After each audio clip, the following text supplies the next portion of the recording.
귀하신 하나님의 말씀은 사무엘상 31장 1절부터 6절입니다. 오늘은 정말 비극적인 그런 사건이 기록되어져 있습니다. 자, 이곳의 전투는 길보아산 전투입니다. 사울이 모든 군사들을 이끌고 블레셋과의 일전을 실행했습니다. 이때 이 블레셋 군대에는 오직 사울 왕만을 죽여라라는 명령을 떨어졌습니다.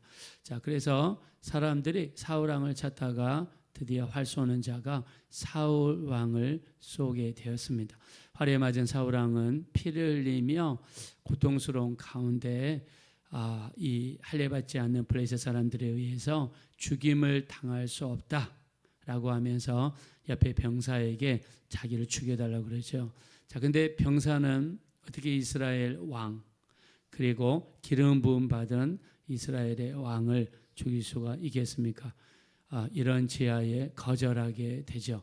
자, 사울 왕은 마지막 죽음을 자기 칼 위에 자기 몸을 던져서 그 칼로 자결하여 죽어버리고 말았습니다. 자, 이날 길보아산 전투가 치열하여 가지고 같이 죽은 사람들이 있었죠. 바로 사울의 세 아들들도 같이 전투에서 죽임을 당했습니다. 다윗을 사랑하고 아껴주고 다윗에게 피할 길을 내주었던 요나단도 이날 같이 전사했습니다. 자, 사울의 생애를 한번 보겠습니다. 사울은 이스라엘 왕으로서 40년 동안 살았습니다. 자, 사울은 굉장히 처음에는 겸손한 사람이었죠. 그리고 영적인 사람이었습니다. 자, 그러나 사울이 치명적인 실수를 몇 가지를 합니다. 대표적으로 세 가지를 든다 그러면 우리가 사무엘상 13장 9절에 보면 자기가 제사를 집전해서 제사를 드렸습니다. 자, 원래 제사는 제사장만이 할 수 있는 행위였고 하나님이 그렇게 명령했었죠. 사무엘 선지자가 늦게 온다고 하여서 자기가 직접 나서서 제사를 지냈습니다. 자, 이 사건으로 말미암아 사무엘 선지자의 꾸중을 받게 됩니다. 자, 그럼에도 하나님께서는 사울 왕에게 또 한 번 기회를 주죠. 자, 근데 두 번째 큰 실수가 사무엘상 15장 3절에서 이루어지죠. 바로 암말렉과의 전투를 앞두고 나서 하나님 어떤 명령을 주십니까? 남녀노소 그리고 짐승까지도 하나도 남김없이 제거하라는 이 명령을 사울 왕에게 주었습니다. 자, 이 명령을 받은 사울 왕은 전쟁을 실시하고 가서 했는데 살진 소와 양을 빼돌려서 궁궐 뒤편에 있다가 빼돌렸습니다. 자, 그리고 아말렉 왕을 죽이지 않고 살려주었습니다. 자, 이 아말렉 왕을 죽이지 않고 살려줌으로 말미암아 나중에 어떤 일이 벌어지죠? 나중에 죽으면 죽으리다. 우리 이 사건 때 하만이라고 하는 사람이 나와서 이스라엘 전체를 죽이려고 했습니다. 이때 에스더가 죽으면 죽으리다 하면서 기도함으로써 하나님이 역사하시고 살려주는 역사가 나타나죠. 이스라엘 백성 전체를 말살시키려는 이 무서운 계획을 했던 사람 하만, 이 사람이 아말렉 왕의 후손이 되었습니다. 자, 이때 만약에 죽였더라면 이런 호환이 없었을 텐데 이런 무서운 일이 벌어지게 되죠. 자, 하나님 말씀에 불순종했던 사울 왕에게 하나님께서 사무엘 선지자를 보내시고 이렇게 말씀하시죠. 사무엘상 15장 22절 순종이 제사보다 낫고 듣는 것이 수양의 기름보다 나으니 거역하는 것은 점치는 죄와 같고 완고한 것은 사신 우상에게 절하는 것과 같으니라 라고 하시면서 왕이 하나님의 말씀을 버렸으니 하나님께서도 왕을 버려 이스라엘 왕이 되지 못하게 하시리이다 라는 메시지를 전달하게 되었습니다. 자, 두 번째 사울 왕의 가장 큰 실수는 불순종이었죠. 하나님 말씀에 불순종함으로써 하나님의 관심에서 사라지죠. 자, 치명적인 사울 왕의 실수, 그게 우리가 좀 전에 읽었던 28장에서 보면 엔돌에 있는 신접한 여자를 찾아가서 신접한 여인을 통해 죽었던 사무엘 선지자를 끌어올리는 것이죠. 자, 많은 성경학자들이 이 신접한 여인을 통해 부름을 받은 사무엘 선지자는 아마 사탄이었을 것이다, 악한 영이었을 것이다라고 해석을 합니다. 자, 이 신접한 여인을 찾아가서 자기의 미래를 물어보고 또 다른 뜻을 물어보고, 자, 성경에서는 신접한 여인이나 점치는 자라든가 점쟁이 또 남자 무당을 찾아가서 물어보는 것을 철저하게 하나님께서 금하시는 행위였죠. 자, 근데 이것으로 말미암아 이제 사울 왕은요 전쟁터에 나가게 되죠. 그리고 오늘 본문에 읽었던 길보아산 전쟁터에 나가서 전쟁을 수행하다가 죽임을 당하고 말았습니다. 자, 근데 안타까운 사실은 사울 왕의 마지막이 자살이라는 거죠. 자, 성경에 자살한 사람들이 몇 사람이 있는데 구약 성경에서는 사울 왕을 들 수가 있고 신약 성경에서는 가룟 유다를 들 수가 있습니다. 가룟 유다는 목을 나무에다 매달아 죽으려고 했다가 이 줄이 끊어지는 바람에 어떻게 했습니까? 배 창자가 터져서 죽었죠. 그래서 피가 밭에 흥건하게 퍼져가지고 그것을 아겔다마라고 그랬는데 피바시다라는 뜻의 아겔다마가 되었습니다. 자, 성경에서는 자살하는 것에 대해서 그렇게 좋게 이야기하고 있지는 않습니다. 그래서 우리도 어떤 일이 있어도 하나님, 생명의 주인은 하나님이시죠. 생명을 주시는 분이 하나님이시기 때문에 생명을 취하시는 권리도 하나님 앞에 있습니다. 생명은 우리의 것이 아니라 하나님의 것이기 때문이죠. 자, 안타깝게도 사울 왕은 자기 생명을 자기가 제거해서 이런 무서운 결과를 가져왔습니다. 자, 사울 왕이 죽었습니다. 블레셋 사람들은 이 사울 왕의 시체를 성벽에다가 걸어놨습니다. 자, 이 전쟁에서 사람이 죽으면 그 시체를 이 나무라든가 성벽에다가 매달아 놨는데 그 이유는 이 들짐승, 즉 새라든가 들짐승이 와서 그 시신을 먹도록 이렇게 하기 위한 목적이었습니다. 이것은 죽은 사람에 대한 모독이고 수치이고, 자, 이렇게 함으로써 자기들은 큰 보응을 했다라고 생각을 했습니다. 사울 왕의 시체를 성벽에다가 걸어놨어요.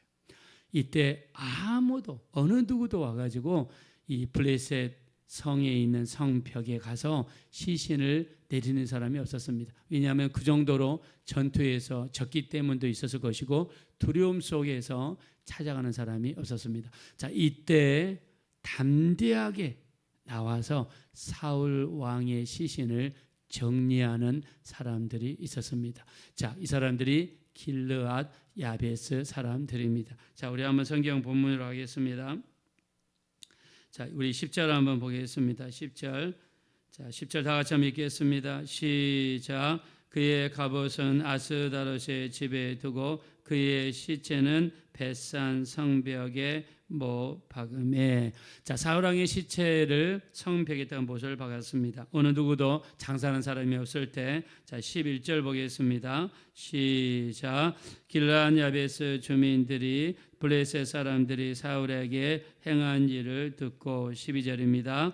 모든 장사들이 일어나 밤새도록 달려가서 사울의 시체와 그의 아들들의 시체를 벳산 성벽에서 내려 가지고 야베스에 돌아가서 거기서 불사르고 그의 뼈를 가져다가 야베스 에셀나무 아래에 장사하고 7일 동안 금식하였더라. 아멘. 자, 이 길르앗 야베스 사람들이 사울의 시체를 내려서, 자, 그것도 밤이 새도록 달려갔다 그랬습니다. 자, 낮에는 이렇게 사람들이 눈도 있고 하니까 밤이 새도록 달려가서, 밤새도록 달려가서 이 사울 왕의 시체와 그 아들들의 시체를 내려서 길르앗 야베스까지 모시고 갔다는 거죠. 자, 길르앗 야베스 사람들이 어디에 사는지를 보면, 자, 예루살렘을 중심으로 동쪽으로 가면 요단강이 나오죠. 요단강을 건너야지 도착할 수 있는 땅이 길르앗 야베스 땅입니다. 길르앗 야베스 땅은 지파로 따지면 므낫세 반지파가 살고 있는 땅이죠. 자, 이스라엘 백성들이 40년 동안 광야 생활을 하고 이제 요단강을 건너 가나안 땅에 들어갈 때 우리는 여기가 좋습니다라고 요단강 동편에 정착해 있던 세 지파가 있었죠. 우리 기억하실 겁니다. 루벤 지파, 갓 지파, 므낫세 반지파. 자, 반지파라는 뜻은 므낫세 전차 지파 중에서 반절은 요단강 동편에 정착했고 반절은 요단강 서쪽에 정착해 있으니까 반절 지파다. 므낫세 반지파다. 이런 단어를 쓰게 되죠. 자, 이 요단강 동편에 정착했던 므낫세 반지파 사람들 중에 길르앗 야베스에 살고 있는 사람들을 길르앗 야베스 주민들이라고 했습니다. 자, 그러면 야베스라는 단어가 나오니까 자, 역대상 4장 9절과 10절에 보면 야베스라는 사람이 나오죠. 야베스는 그 형제 중에서 존귀한 자라. 그 어미가 이름하여 야베스라 했으니 이는 내가 수고로이 낳았다 함이었더라. 야베스가 하나님께 간구하여 이르되 내게 복에 복을 더하시고 내 지경을 넓혀주시고 주의 손으로 나를 도우사 나를 환난에서 벗어나 근심이 없게 하옵소서 하였더니 하나님께서 그 구하는 것을 허락하셨더라. 자, 여기서 축복하겠습니다. 여러분이 새벽마다 간구하는 것을 하나님이 허락해 주시기를 예수 이름으로 축원합니다. 자, 이 야베스는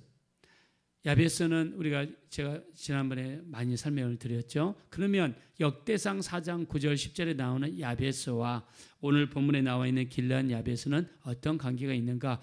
첫째 말씀드리면 전혀 관계가 없습니다. 자, 단어는 같은데 한글로 보면 길르앗 야베스는 지명이고요. 역대상 4장 9절에 나와 있는 야베스는 인명입니다. 완전히 다르죠.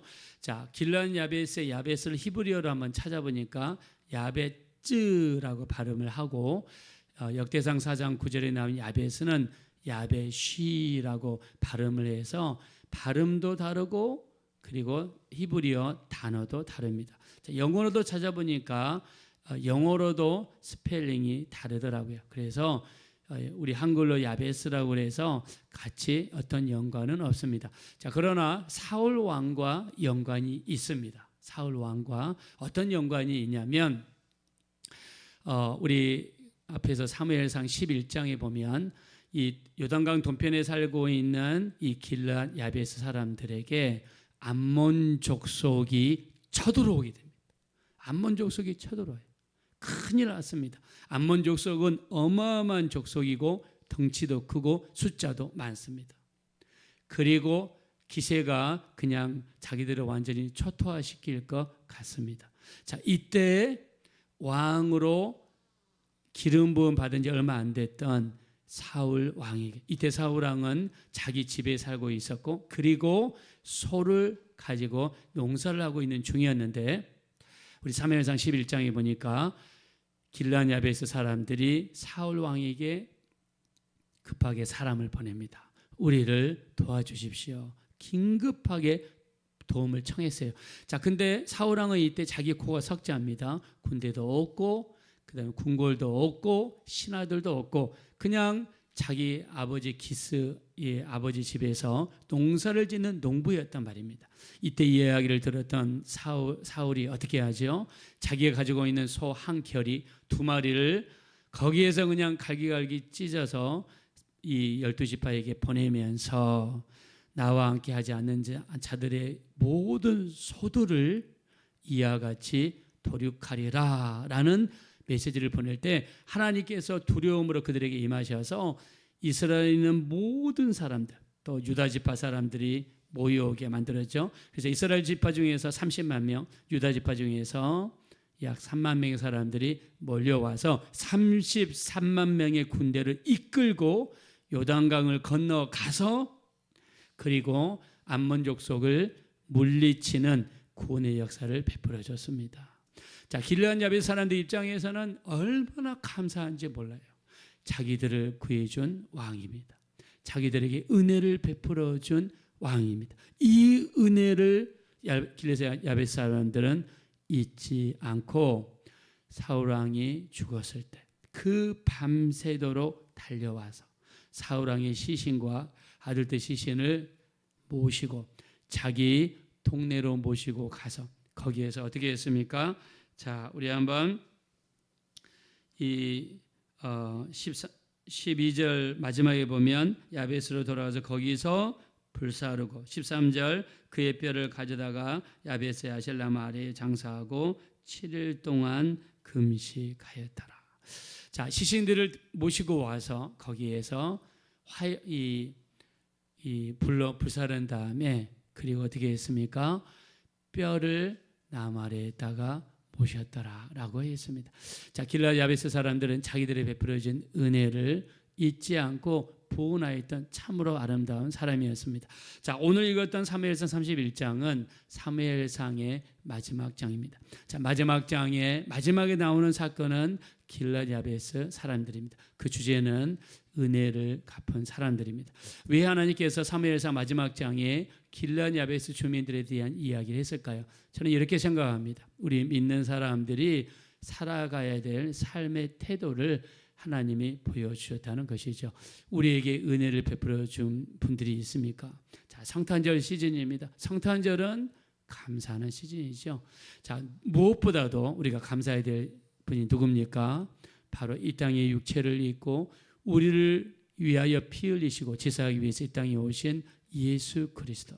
바로 내일 성탄절 감사 예배 때 우리 주님께 나아가 우리를 위하여 피 흘려주신 그 값진 은혜, 세상에 그 어떤 것과도 바꿀 수 없는 최고의 선물, 바로 천국 가는 구원의 역사입니다. 예수님 때문에 우리가 제사함 받았고요, 예수님 때문에 우리가 구원을 받았습니다. 하나님의 자녀가 되어 저 아름다운 천국, 저 무서운 지옥 벗어날 수 있는 길을 우리에게 열어주셨습니다. 그 우리에게 은혜를 베풀어 주신 그 주님께 내일 성탄 감사 예배를 통해서 진심으로 그 은혜에 감사하며 은혜를 표현할 수 있는 진정한 감사 예배를 드리셔서 주님께 영광과 존귀와 찬양을 돌려드릴 수 있는 귀한 성탄 감사 예배가 되어지시기를 예수님의 이름으로 축원드립니다. 이 시간 기도하실 때 우리에게 은혜를 베풀어 주신 우리 주님은 우리 제사하기 위해서 인간의 육체를 입고 이 땅에 오셨습니다. 우리에게 보여주신 낮아짐과 겸손의 모습, 자신을 헌신하신 그 주님의 모습, 우리 주님 때문에 구원받았습니다. 제사함 받았습니다. 하나님의 자녀들이 되었습니다. 천국 갈 수 있는 놀라운 선물을 얻었습니다. 주님의 은혜를 잊지 않게 하시고 일평생 감사할 수 있는 우리의 삶이 될 수 있도록 길르앗 야베스 주민들처럼 은혜를 잊지 않고 정말 은혜를 보답하기 위해서 밤이 새도록 달려왔던 것처럼 우리도 은혜에 감사하는 삶을 살게 도와주십시오. 우리 합심으로 간절히 기도하겠습니다. 허락하시고 자비로우신 하나님, 진심으로 감사합니다. 우리는 부족하고 연약합니다. 우리 하나님, 우리 일평생 살면서 하나님의 은혜에 보답할 수 있는 이런 삶을 살아갈 수 있도록 우리 하나님 인도하여 주십시오. 우리 하나님, 길르앗 야베스 사람들은 자신들에게 은혜를 베풀어 준 사울 왕에게 은혜를 갚았습니다. 사울 왕이 죽어서도 은혜를 갚았습니다. 우리도 한번 받은 은혜를 잊지 않게 도와주시고 그 은혜에 보답할 수 있는 우리가 되게 도와주십시오. 이 땅에 오신 우리 주님의 은혜, 우리에게 구원을 베풀어 주신 그 주님의 값진 은혜, 세상에 그 어떤 것과도 바꿀 수 없는 이 은혜, 우리 하나님 잊지 않게 도와주십시오. 고맙습니다. 감사합니다. 우리 하나님 영광 받아 주십시오.